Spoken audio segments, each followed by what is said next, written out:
women is working in the agricultural sector. Women is also in the BD factories. Women is also in the brick kilns and all. And women is also working as some in some other sectors as the labor, as the construction worker. So there are varied number of small sectors and the self-employment and also the home-based industries we find in the form of the unorganized sectors. So in all these, usually it is the majority of women who are concentrated and who actively participating in these sectors here. Then, when we talk about the characteristics, we have seen yesterday that there is the entry is very simple in the unorganized sector.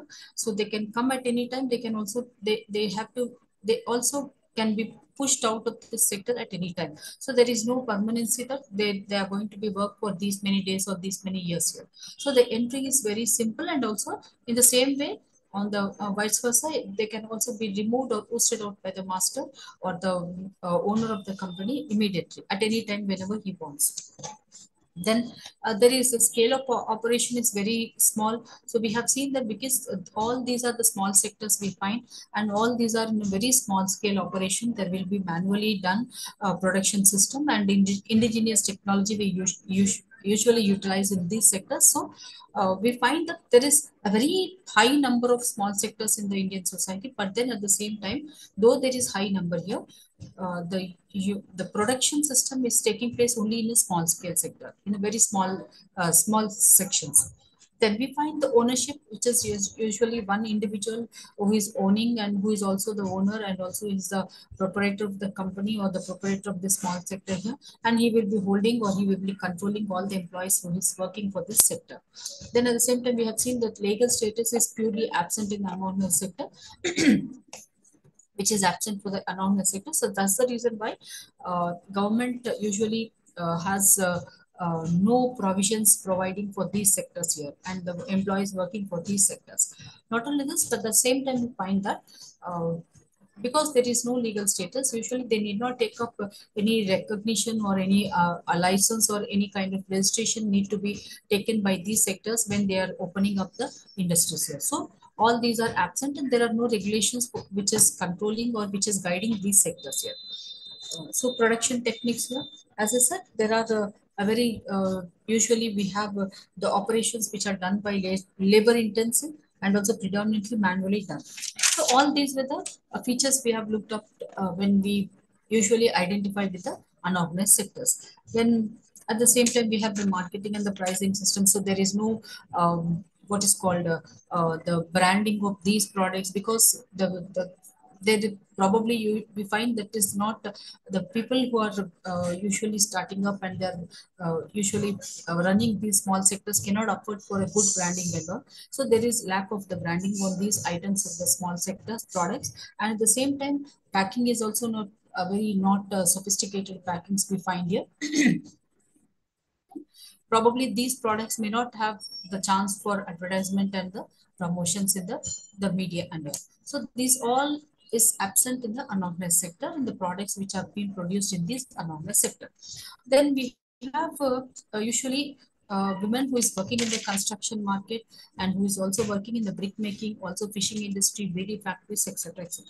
Then what are the problems usually faced by the employees who is working for this informal sector, so the unregulated sectors? I just go one by one about the problems faced by the women who is working for these sectors here, because usually women outnumber the men here. In these informal sectors, and as it is said that they are also a major economic contributor for the family here. So the most part of the major number of the families who in the low middle class and also the poor families depend on the income who's been brought by the women who is working for all these self sectors or the small sectors and all. So what are the problems usually they face in these sectors while working in the industries here? So usually we find that because there is no regularized laws. So I have just not seen that there is no legal aspect for these companies and all, or for these sectors here. There is no regularized laws and code to be enforced by the state. The employed women on wages in unorganized sectors are exploited by the employees. So because there are no regulations here and the government is not giving any guidance to these sectors here, usually what happens is the wages which has been paid to the women who is working for these sectors usually is also not regulated. So the women either can demand nor can take up because most of the women lack the skill also. So it is upon the proprietor or the owner of the company, the owner of this sector, who either can give good amount or sometimes they also can be paid a very low amount. So there is no bargaining power for the women who is working in this sector. So because at the same time they also lack with the unions, so there is no representation of these the problems which are faced by the woman who is working in this unorganized sector. So bargaining power is absent among the women who is working in this sector, and the wages paid depends upon the master or the proprietor or the owner of this sector. So they can be paid good or sometimes they can be deceived out of the paying of the good. So unjustifiable thing can happen in this sector. Then at the same time, so most of the time, dominant number of the women feel that they're exploited by the employers with regard to the wages and all. So exploit large number of cases we usually find that there is exploitation by the employers, and but then still you find that women usually are again concentrated in this sector. Why? Because there is easy entry for women at any time whenever they are in need of the income source for the family members. So because there is easy entry, usually they take up these kind of industries itself to join the industries. Then the second point says that there are no time regulations, and at the same time limits also. There is no time regulation, also time limits here for the women who are engaged in these organized sector. Often women work more time for the low wages. So usually because it is totally unregulated ones. Also the unregulation also the absence of the regulations also usually concentrated confined even to the timings and all. Because there is no set pattern for these set norms conditions, and for these sectors even the time is not mentioned for the women at what time they should come and at what time they usually coming. Entry of time is mentioned by the master, but the leaving time is depends on the master again, that is the owner of the sector. So she may sometimes work for a very long hours for the low wages also. So there may not be extra payment for the women. At the same time sometimes she has to work for even with the kind of situation which exists in the sector. Then at the same time we come across there is no question of additional wage for women working in the non-honest sector. So as I said now, if the tentative, if the stipulated timings are 8 hours, usually this is the regulated one, we find the 8 hours work. So even if she crosses out 8 hours and she is working for more than 10 hours or 12 hours in a day, sometimes what happens is the extra 4 hours may not be paid by the owner. So 8 hours is paid, and with this paid is for this pay, she is going to work even for the other extra 4 hours. So that means she cannot demand, nor she can leave out of the she can leave the employment here. So because she in need of this income, so she usually work and compromise herself for these extra work hours also. So there is absence of payment or the wages for the extra long hours where the woman is putting into this sector. Then, whereas women usually get medical aid and also maternity facilities free of cost in the organized sector. When we look into the women whose employment in the organized sector, usually they're secured with what is called the medical facilities are provided for the in the organized sector for the members. So it is a free medical facility, and also women who is working in the organized sector also get maternity benefits and all, maternity leave and maternity benefits, which is purely absent in the unorganized sector. So women who is working in the unorganized sector, neither they are being paid, they are given any medical facilities and all, nor they are given any maternity benefits, nor maternity leave conditions. If they want to go for the maternity leave and all, it is totally loss of pay, or sometimes they have to just come out of the employment and then they go for this particular process and all. So purely absence of the maternity benefit, the medical facilities, and any other benefits regarding to the health condition of the women here. Then we find that often in the unorganized sector, women get less pay than men for the same work. And not only this, but wages of the women vary from place to place. If a woman is working here in the construction work, or some, say for example, some small scale sector, small sector. So when she's paid 100 rupees here, probably in Hyderabad, if she's paid 100 or 150 rupees, and for the same work, when you visit some other area outside the Hyderabad, she may get only 100 rupees. If she's paid 150 here, she may get 100 rupees or sometimes more than this. So it varies from place to place. It is because, and at the same time, it varies from place to place. Not only this, the other aspect is that for the same work, where there are men and women who's working for the same work, men will be paid more than the women here. So when we take up the construction work, usually we find these cases in the construction where women is working, and the same time simultaneously men is working for the same construction site, and the men is paid 800, for example, 800, and the same for the same work the women will be paid only 500 or 600. So there is some inequality of pay, or some kind of differences where the pay is being given in the construction work. Not only this sector, even other sectors, when you find men are paid more and the women will be paid less than the men here. So this disparity you find in the small scale sectors. If it is the organized sector, you don't find this kind of disparity, because there are certain regulations which guide the functioning and systematic functioning of this unorganized sector in the usually there is a lot of in informal sector. We find that, to sum up this, we find that exploitation of women in the unorganized sector takes place, and because there are no state laws which protect all these, the interest of the women or the members who is working for the unorganized sector, the low wages, overtime work, over extra time work, they usually put up in this industry's production and aspect and all, and no medical or maternity leave, or equal pay for equal work. Equal pay for equal work, which is a Supreme Court logo, Supreme Court statement we have. Equal pay should be paid for any person who is working for the work which is equal. But this is absent in the unorganized sector. Then we come across what is called women in home-based production. So what do we understand by home-based, and what are the different forms of the home-based industries we have? Usually home-based production is concerned with the family, and the unit as a family, economic unit as the family, and all the family members together usually start up this home-based production system and all. We come across that income which is derived, we usually define, or we understand, we try to understand what is called the home-based industries in this form, by saying that income which is derived from this work frequently provides a very basis for family survival, particularly among the extremely poor.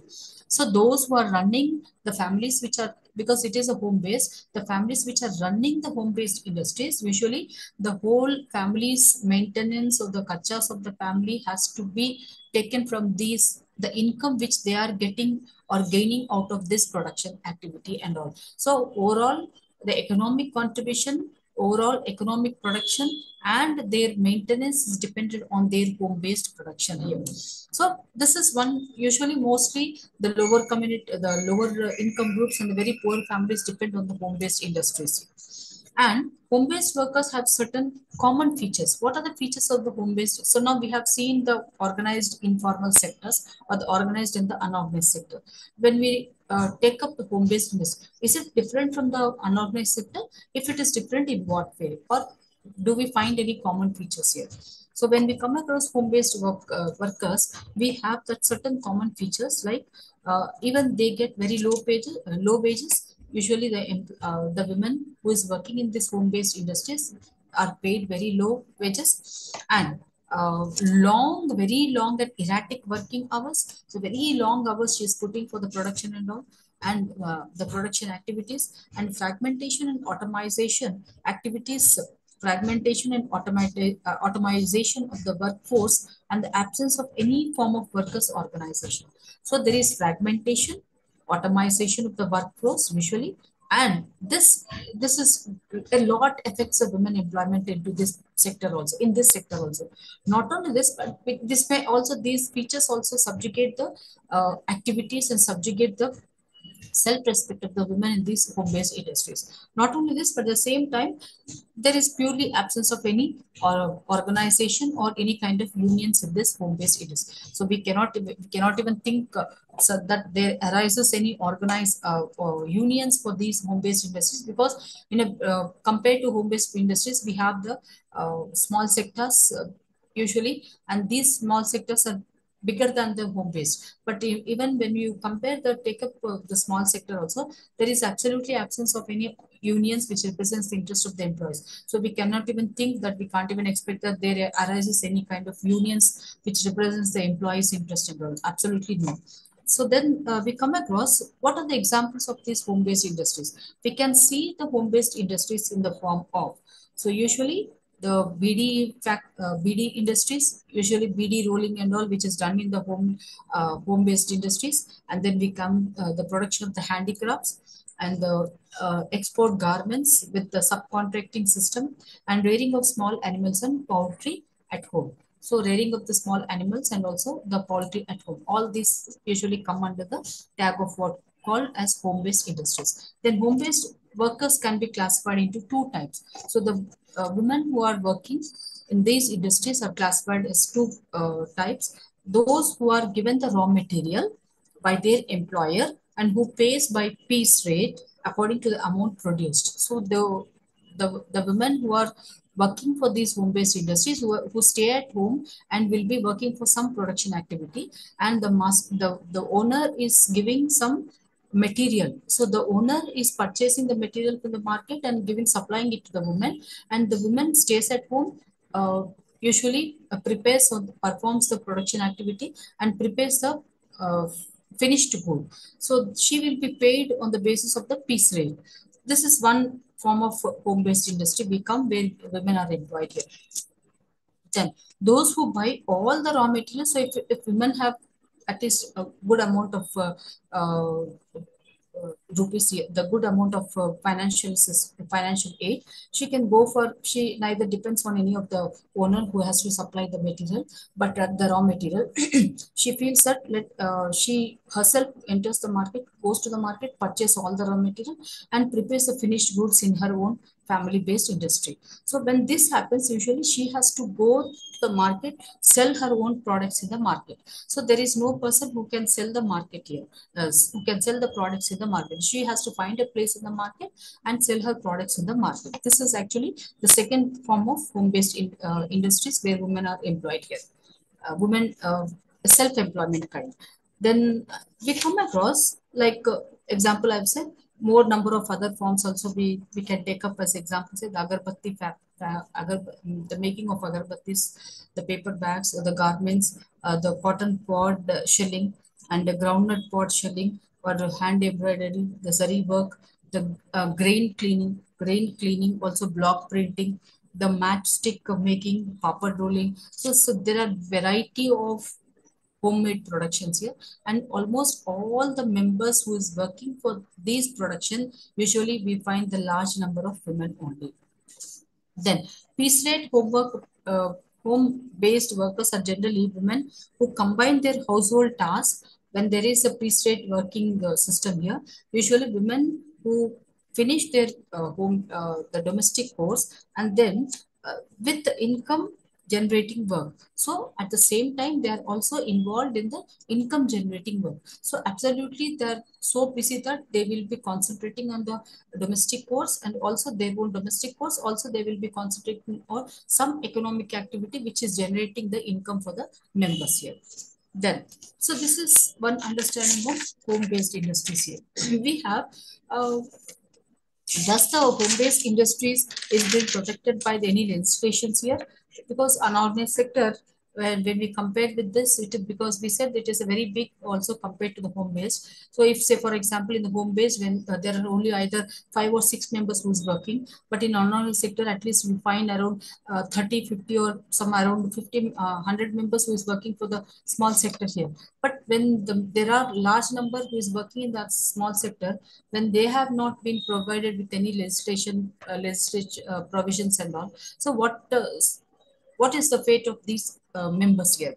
or these industries. We come across special legislations has been passed for the BD workers. So now I think we have the state government has taken an initiative where by providing some insurance coverage to the BD workers and also the pension for the BD workers and all. So we have special coverage for the BD workers, which covers home-based piece rate works also. And the Act provides for a special BD welfare fund, which provides free health. So there is some provision provided to these industry the BD making employees. So what is the Act actually providing them? So there is a special welfare fund which provides free health, housing, and also scholarship to the BD workers and their children. So at least some coverage has been provided to the BD workers here, but almost the other sections have been totally neglected in the society. So this is one aspect we need to understand as the home-based industry. Only the BD workers are being given, and the piece rate employees are given some coverages or some kind of security by the government. Then problems faced by, yeah. So there are again the same common repetitive aspect here. We have the problems faced by the home-based industries. What exactly very unique and a very special problem we try to trace out with the home-based industries here? Because when we talk about the small sector or the big unorganized sector, the big manufacturing sector, there are some safety measures taken by the companies or the sectors here, industries here. But when we take it compared to the home-based industry, what type of securities they are actually maintaining at the workplace here? When we look into all these things, workers work in a very small room, a tiny room, which serves as their workplace, which serves as their workplace, and this often results in overcrowding and often hazardous for the health of the worker and the family members when they inhale tobacco. In the case of BD making, if it is a BD making industry, if they inhale the tobacco, because they will be placing themselves in a one small room, very tiny room, and in this room, either some 5 to 10 members who sitting here, it is a very tiny congested room, and in this room they are spreading all the tobacco for the BD rolling and all. So when they are inhaling the tobacco, usually it is very hazardous for the health, and the health of the worker and the family members when they inhale the tobacco. In the case of BD making, usually it becomes so dangerous for the health condition of the women or the other members of the family. Then again, we find that they lead very strenuous lives, often working 14 to 15 hours a day. So the research report has says that usually in the BD making industries and all, women sit for nearly 14 to 15 hours a day. So they have to complete the task for that particular day. So in order to complete the task, they will be sitting for at least 14 to 15 hours a day. And imagine the repercussions of the health hazardous health negative aspect of the health when women is continuously working for 14 to 15 hours. So this we can imagine it is.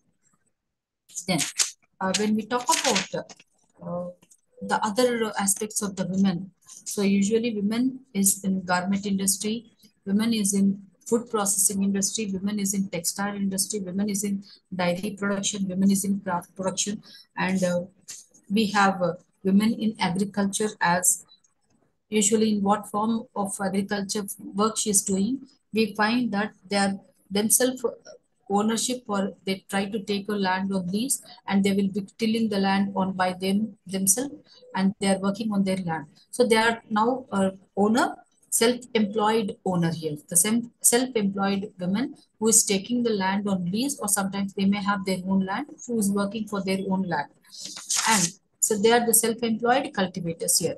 So I said the cultivators, self-employed cultivators. Then women who works in another person's land without any exercising any supervision or direction in cultivation for wages in money, kind or share of the produce. So she has no right or lease or contract on land on which she is working, or termed as agriculture. So she is absolutely one on one section. You find women who is working in agriculture as either she may take a land or lease, and she's working for her own land here. So she is the cultivator. She is the owner now. So she is working for her own land, and she is working on her own land.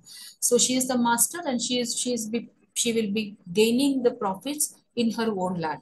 But on the other side, we find that she is only the agricultural labor who is working for the other's land. She has no right, no share in the products and all, no share in the crop, neither has any demand over this. So she is only an agricultural worker. She cannot take any decisions with regard to the cropping pattern and all here. So this is one other aspect we find when we look into the agriculture work of women. Then, what is this invisibility of work? We have been very frequently talking about the invisibility of the work of women. Usually, we consider women's work also has become invisible because usually women are concentrated outside market-related or remunerated work, and they are normally engaged in multiple tasks. So, women is concentrated outside the market-related remunerated work, and they're normally engaged in multiple tasks because most of the small scale industries, home based industries, whatever we have been studying till now, usually they are not identified as where women is taking up some economic activity or economic role, and she's also a breadwinner. She is contributing economically, financially to the family. So it is, as I said, it has been considered as a continuation of their own domestic work, so which is not being paid or which is not considered as a work, as we have seen the definition of the work. So this economic activity which has some payment or which has some uh, what is called the remuneration or the payment here, usually uh, this a wage we usually call economically the wage. So when the work is not being given any paid with any wage, then that cannot be considered as a work. But when women is very strenuously working for all the different kind of various varied kind of works here, but then still it is considered as a non-work.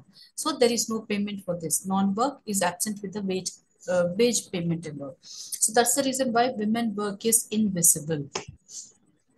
Then, as we know, women is a breadwinner and she is a major contributor for the family here.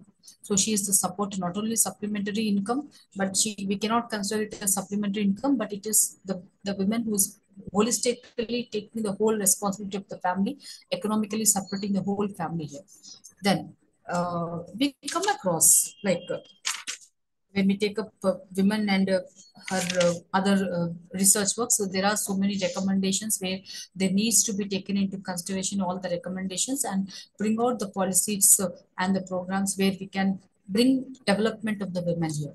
Now let us start with the new topic. Let me enter into the new topic of women in the informal sector again. But there are the legal acts, and what are the legal acts we have? What are the provisions given to the self-employed women or the women who is working in this small sector or the home-based industries? Let us examine one by one all these things here. Now, as we know, women in informal sector, uh, many research works have been done on this informal sector, and even government and also the NGO sections have studied all these organizations, all these women informal sector and all, what they have actually studied. So we come across, they have examined the status of women in the self-employment sector. So they have examined the status, what is the role, what is the position she's occupying in the self-employment sector. This has been examined by the committees and all, the commissions and all. Then we come across, they have assessed the impact of various labor legislations on self-employed women, and especially in respect of maternity benefits and health insurance. So now I said like it is totally absent. The maternity benefits or any kind of health facilities are absent in the informal sector for the women. So when we take up this here, so these organizations or the research committees have also examined and assessed what is the impact that usually we find with when there are, if any kind of provisions like maternity benefits and maternity leaves or any kind of health facilities provided or some kind of security given to these industrial members here, these industry members here. So the impact of various labor legislations on these women who are self-employed, who is also working for the some small sectors.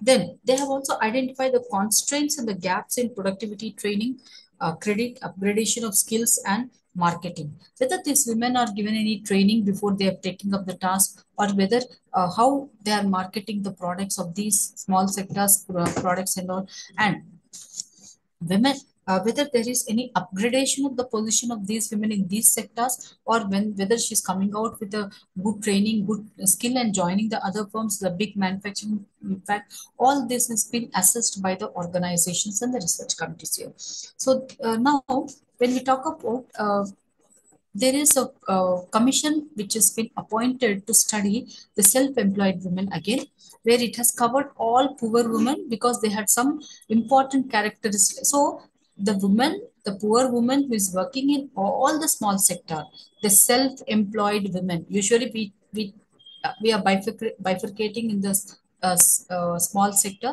as self-employed women and the home-based industries also. So when they have taken up the study for the self-employed women, and almost they come fall under very poor category. So what exactly the features they made it? All the women who is working. So it is a generalized characteristics we are covering now. So fewer and poorer opportunities to work.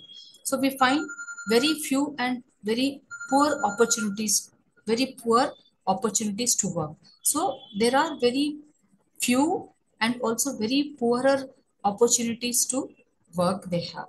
So there is, though there are different sectors, but they cannot enter into those sectors because they're absent with the skill and all. So that's the reason why it says that these poor women who is only working as a self-employed, they have no other opportunities outside this work, and there is very fewer people, very little opportunities they get in the outside of this self-employment.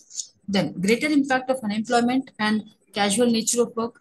So there is a very lot of pressure on them, and there is a great impact of unemployment on these women, also the families. And there is at the same time casual nature of work. It is not a regulated one. It is not a very serious kind of production activity which is taking place in the self-employed women and all. So it is a casual type, like either there may be some production activity or there may not be. So it just goes understanding in a casual way. Then greater vulnerability because lack of skills and education. As I said, there is absence of the skill and education among these women. So almost it's not one or the other family members who is depending on the self-employment. Almost all the self-employed women who is working under their own employment here, and we are generalizing all the point nature characteristics these related to all the women who is working as a self-employed.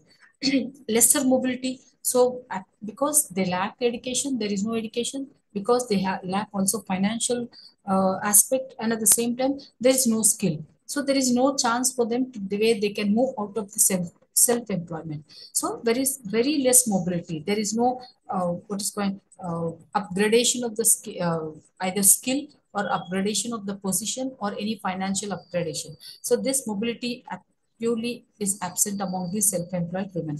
Then heavy responsibilities, as we know, they are the breadwinners, they are the economic contributors to the family, they are take up the whole responsibility of the family. So there is a lot of heavy responsibilities among these women here. Then, a systematic social practice of underrating women's work. So, as we have been understanding since the first topic here of this in this syllabi content, right? Because of the patriarchal, because of the male ego, or because of the subjugation, subordination of these women here, usually that whatever they do, it is an undervaluation, underrating of the women's contribution.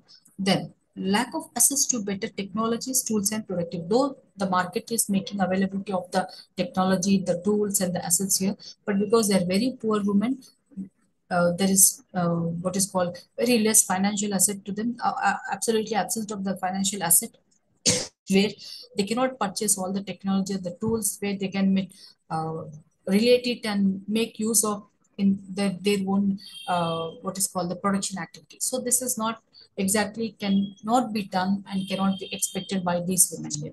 Then we have, based on this self-employment, what are the forms of the self-employed women here? Usually we come across home-based workers, including artisans, piece rate workers, also the BD workers, garment industries, garment workers, etc. This is one form. The second form says petty vendors and the hawkers. Usually we find on the roadside the petty vendors and the hawkers in the form of one kind of self-employment. The contract and subcontract labor. Just now we have seen in the agriculture work, also in the piece rate market, BD making, we find the piece rate work here, where usually they are the contract, usually they take up either the contract or some kind, they work as a subcontract labor. Then service providers as a domestic helpers, usually women join as a domestic helpers, the domestic servant, then the washerwomen, scavengers, etc. So these are some form of the self-employment. So through these activities also, usually women is earning the income and all. She's generating for herself and the family the income. Then women engaged in processing work, both traditional and non-traditional processing, construction and other manual works. Also women in primary occupations such as agriculture, forestry, dairying, small animal husbandry, etc. So all these comes under the self-employed category of the informal sector. Yes. Then we come across what are the legislations, the rights of the Indian Constitution and the rights of the women workers. So, to sum up with all the problems of the informal sector, the informal sector usually is conditioned under the lack of access to raw material, lack of access to raw material, access to credit and marketing facilities. So they lack even the marketing facilities. Informal sector lack the access to capital and the marketing facilities. They cannot go for a big credit so that they can develop their own sector. This is not possible for them, and there is no big market for them. They cannot take up the products into the market because there is a big competition in the market. Then an inadequate knowledge of market demands. So they, because most of the people who work in this informal sector or the owner himself may be sometimes illiterate and they don't have the knowledge of the demands, market demands and all. So if they're not going according to the market demands, whatever they produce may not be actually taken up by the consumers here. So this usually happens. So there is no demand for the products they are developing, they are usually generating or producing in their own sectors. This is one aspect we need to understand as the informal sector nature. Then what is the constitutional, the Indian Constitution and the rights of the women workers? What actually the Constitution has given for the women here, the women who are working in the informal sector? Article 14 guarantees equality before law. So of course, Article 14 says that even men and women are equal before the law here. Then at the same time, Article 15, not only men, women, but at the same time, when women is working either in organized or unorganized sector, when she's going doing the hours of work, 8 hours or 12 hours of work, it is equal pay, equal work. So then when there is equal, when you are giving equal work, you should be paid equally. So this is usually lacking with this. So this actually guarantees with the equality before law. Prohibits, Article 15 prohibits discrimination on grounds of the sex. So because I said now, there is injustice in payment of the wages to the women who is working in the construction work. So when she's paid 500 and on the same site we find a man will be paid either 700 or 800. So there is a discrimination of the payment. So this should be, it is usually Article 15 says that prohibits discrimination on the grounds of the sex. Then Article 15(3) empowers the state to make any special provision for women and children. So Article 15(3) is empowering the state to take up some special provisions for the children as well as the women. Then Article 16 guarantees equality of opportunity in matter of public employment. So any women should be given the equality of opportunity in the public employment. So usually this is, I think, been implemented by the state governments also. Article 19 grants the right to freedom of speech to form associations or unions. So now they have, it is granting the authority where you can open up, you can establish, or you can organize yourself, you can start up your own or unions in order to represent your interest levels and all. Article 23 prohibits trafficking in human beings and forced labor. So you cannot force any person to do extra work or to do the labor activity. So this actually been banned by Article 23.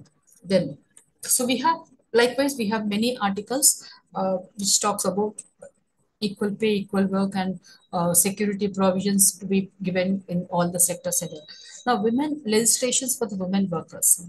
On the other side, we have there are some provisions given to the women workers. The Indian Mines Act 1923, the Indian Workmen Compensation Act 1923, Indian Trade Union Act 1926, and the Trade Dispute Act 1929.